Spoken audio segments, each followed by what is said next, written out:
Hello, I am a white woman with short brown hair, black glasses, a dark green V-neck long sleeve shirt. My name is Fatima. I am a certified deaf interpreter here on staff at the American School for the Deaf. We are pleased to share that we will be offering a workshop mini-series for those who are interested in becoming a deaf interpreter. These workshops will offer just a preliminary and introductory look at the field of deaf interpreting and will not offer CEUs, but are a wonderful opportunity for anybody interested in the field.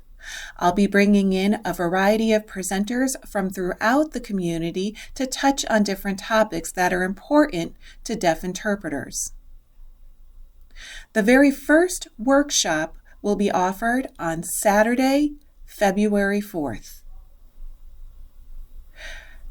Space is limited for this opportunity, and so priority will be given to ASD internal employees, any ASD junior or senior, and finally ASD alum.